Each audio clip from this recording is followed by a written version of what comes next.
Knowing your real plan cost. It's so critical, especially with the disclosure rules coming around the corner.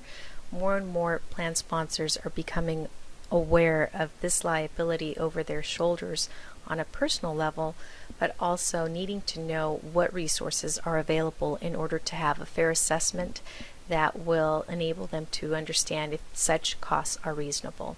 And this is a quick educational tool to help you look through that process. So it is your fiduciary duty to know your plan costs and then to assess whether such costs are reasonable.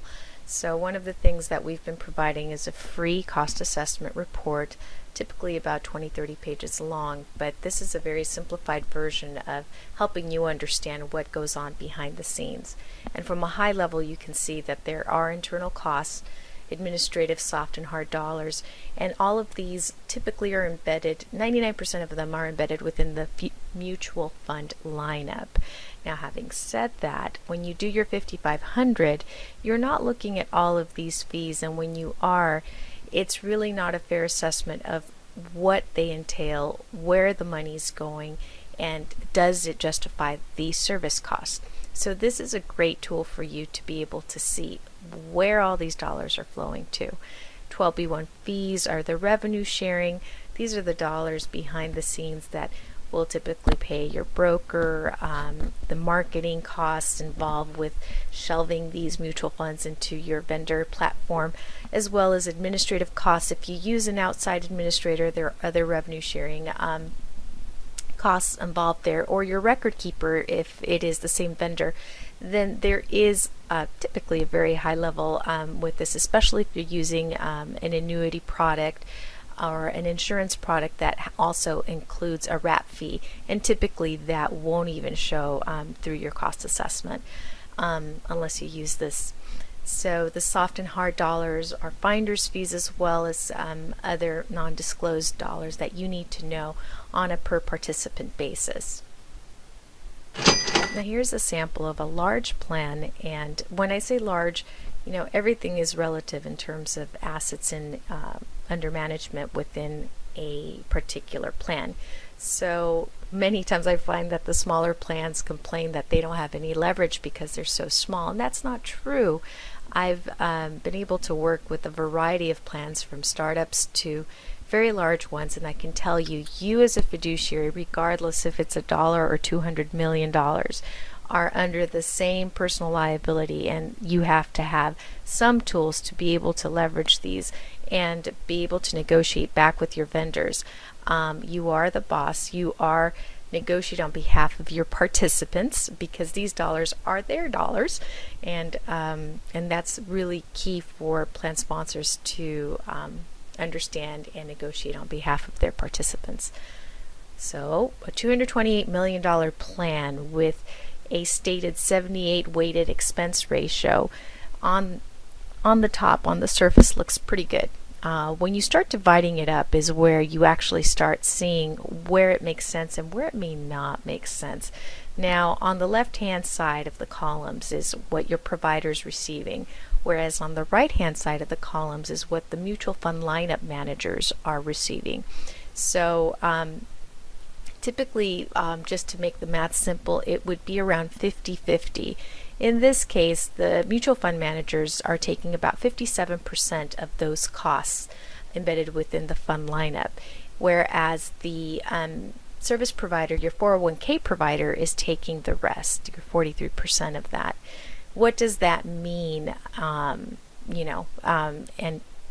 what does that mean, and how is it fair? Once it's broken down numerically, you're actually looking at numbers, not basis points, then that's where I see jaws drop. And when you look at that, for every dollar that's going in, it's getting split up this way. You're looking at service costs, at commissions, at sub-TA fees, at administrative costs, at finder's fees. In this case, in this sample, these finder's fees and administrative costs were zero. But once you get total dollars divided by the number of participants, now you have a fair way to look at how your participants are paying and they will also see it come August and start questioning, why is this coming out of my account and why am I paying this much for it?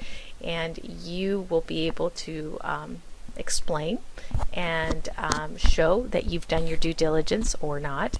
But in this case, this is one way of not only seeing, but the next process is of understanding how you're going to be able to leverage this information, negotiate with your vendors in order to make sure that these costs are fair.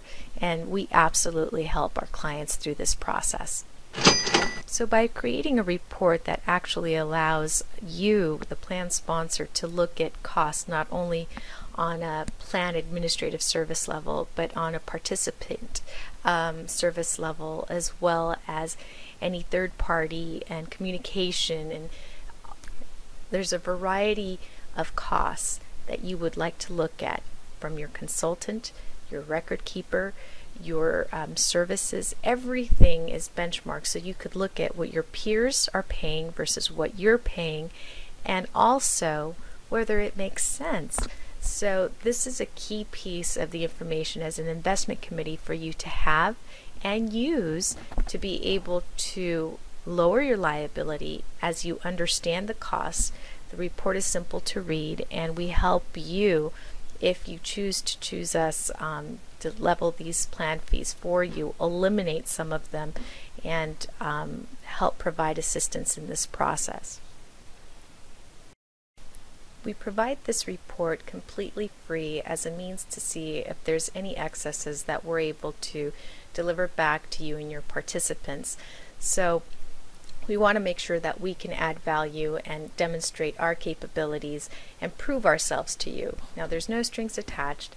It's a non-invasive process. You actually just sign a document that authorizes us to go and collect the data directly from your vendor, and then in 2 weeks we provide you the cost analysis report to you and your committee, and that's it. It's very simple.